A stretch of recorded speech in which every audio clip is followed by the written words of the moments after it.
Explosive pull-ups. For this one, you need a high bar. I would prefer that you choose something to step from because it's just much better for you to choose the best grip for you. The thing you're going to think of here is you choose the width of the grip that is more comfortable, and for some of you it will be slightly closer, and for some it will be slightly wider. And what you're going to have is a semi-false grip, so that means your knuckles are going to point up towards the ceiling.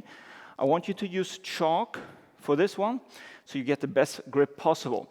The goal here is to explode from the bottom up to the bar, with the chin over the bar, and not so much focus on the negative part. The negative part is just to slow down and control, and then you explode again.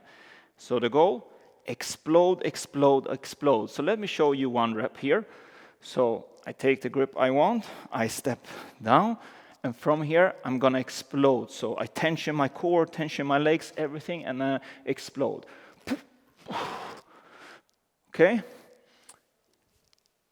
The dynamic position or movement is what you want to focus on, not the negative. The negative, you might need to slow down a little bit just so you don't start swinging, and so you can start over again and pull as fast as possible. Okay, so let me show you a couple of reps.